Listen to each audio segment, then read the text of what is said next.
So I was doing a bit of work today and I was thinking, you know what? I haven't actually started using Claude yet. So I said, you know what? Let me give it a go.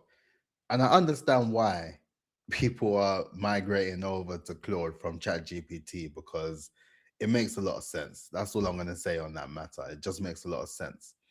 But I think it also makes a lot of sense to mix and match, to be fair. I think you are able to get the benefits of both when you incorporate various different prompts and you're using it in a sort of hybrid approach rather than sort of migrating from one platform to a whole nother platform, in my humble opinion. But what that did actually is I went through the process of doing a few prompts on Claude, and I pay for ChatGPT for context, and I have a free Claude account. And I'm pretty sure I prompted it like probably three, four, five times, and then it said, "Okay, limits. So you got a limit now. It's five hours." I was thinking, "What? 5 hours? I only prompted it like three, four times, and you're telling me I need to wait 5 hours for me to continue to do my stuff on Claude?" And I was thinking that is ridiculous. And I realized that with that sort of approach, they're effectively just pricing us out where we're just like, okay, we have no choice but to purchase it because if we're gonna get work done, then we need to actually invest in the actual tools in order to get it done in a more proactive, efficient, and effective manner. So in this video, I just wanted to reinforce the importance of investing in your tech stack in order to build a revenue generating brand. And the reason why I wanted to do this video is because plenty of us are building brands. All of us are building brands, right? But I feel that the issue that some people may be having as well is that they do not want to part ways with their money in order to continue to improve and upskill and to have the relevant tech stack that can allow them to grow and scale in massive time. And it's quite interesting. And I understand, when you are sort of building your brand or you're building a business, you want to keep it as lean as possible.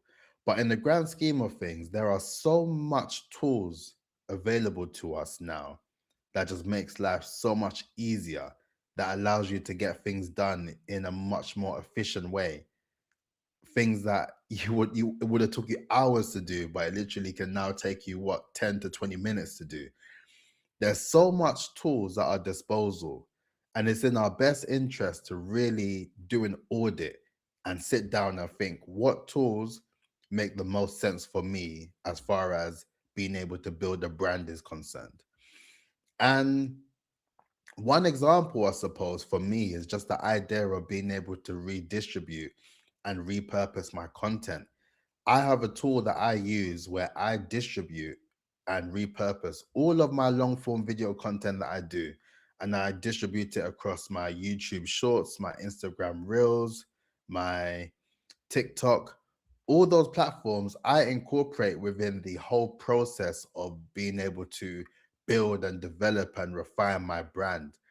That is an element of how I was able to develop my phases brand authority system off of the back of understanding how I'm able to incorporate various different systems that allow you to be on top of mind and just to be more visible and credible to your desired target audience. These are all the things that I've worked on, but then I had to really look into myself. And I had to, when I literally left my job in July 2024 to pursue the journey of building a seven-figure brand, right? And personally, for me, and I'll be honest, there was a time where I didn't want to pay for any of these tools. I didn't want to spend a penny on these tools because I was just thinking that it's expensive. It's a lot. There's so many tools you need to buy. And, when you're used to sort of working in corporate, right? All these sort of tools and this tech stack that you have, it's already there. It's already there. It's already purchased. And then you're there using it, thinking like, yeah, this is cool. And then when you actually now have to invest your money into the actual same software that you had when you was working full time, and you realize the cost of all these various different tools. It can be a lot, but I assure you, it is so important to really focus on the things that make your process of building your brand a lot more effective and a lot more efficient. I would say do not skimp on the idea of you paying a bit of money monthly or even better to purchase something for an annual subscription in order to be able to incorporate it to get the most out of it for you to be able to grow and to develop, because ultimately when it's all said and done, you want to be able to build a revenue generating brand, right? And when it comes down to a brand, as I always say, it is very much synonymous with the idea of business, right? Your brand is your business and your business is your brand. And with that in mind, as a business, there's going to be expenses, right? There's going to be overheads, there's going to be things that you need to cover that's going to account for the overall aspect of being able to run your business.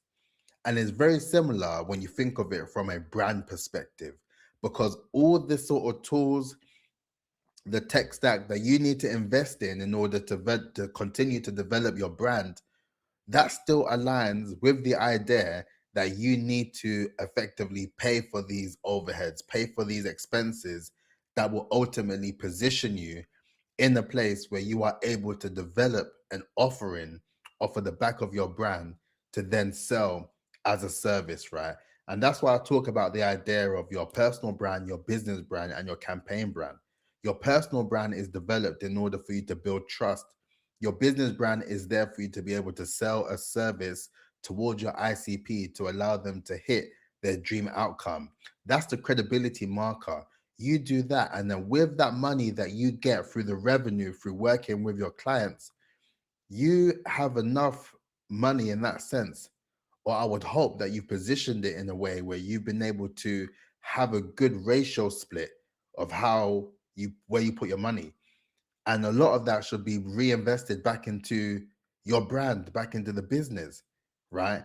And it all comes down to what tools are you using. And when you're in a position where you're investing in these tools, use your revenue to cover all these tools that make life a lot more easier and accessible for you to be able to incorporate these tools to continue to build on your name and build on your brand and build on your business and build on your client delivery. There's so many things that you can incorporate by knowing what to invest in and the best tools that apply for your particular scenario and your particular situation as far as brand building is concerned. And at some point, I'm going to have to purchase Claude myself. I'm going to have to purchase Claude because it is a powerful tool. And I've seen how it differs from using ChatGPT as well. And being able to incorporate both of them as well, especially with all the various different automation that is available now, it is something that I would definitely be looking in order to continue to upskill and to develop my skills within the AI space as well. And just to see how I can incorporate that into my work that I do on a day-to-day basis, to see how I can streamline process, right? To see how I can make areas more seamless in this approach. All these things are things that you need to consider if you are looking to build a revenue generating brand. And as the saying goes, they say that scared money doesn't make money, right? Which means that if you are scared to invest your money in these particular tools that are going to help you build your brand and build your level of brand authority to make you more visible and credible to your desired target audience, those are the people that will turn into leads, right? As I mentioned, which in turn will turn into clients and ultimately more revenue for your business. So through the process of you thinking that way, you need to think long term.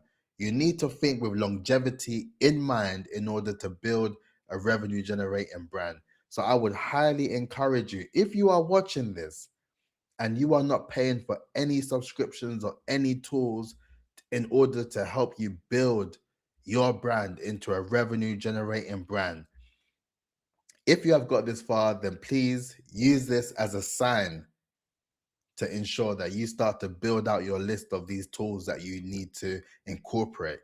And by no means am I saying to just blindly purchase these tools, right?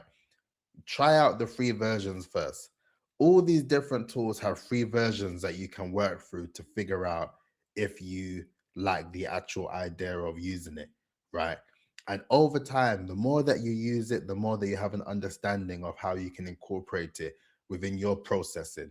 And it's only after that where you then decide for yourself, does it make sense for me to make this an investment for myself that will then allow me to continue to build and amplify my brand, that will take it to new heights, that will allow more people to see what I'm doing, which will in turn allow more leads into my business brand, that will then lead to more opportunity to drive revenue into the business. When you think of it like that, you can never go wrong. So I hope this video has helped. Please make sure you like, comment, and subscribe. And comment below if you are interested in having a look at my tech stack. Let me know if you are interested in seeing the tools that I use in particular in order to run my brand, to run my YouTube content, to run content in general, and ultimately all the things that I use in order to make my day-to-day processing a lot more smoother and more efficient and more effective in order for me to build my level of brand authority as I'm on a mission to build a 7-figure brand in 1,000 days. So that's it for me. Make sure you like, comment, and subscribe, and I'll catch you tomorrow. Peace out. Look after yourself.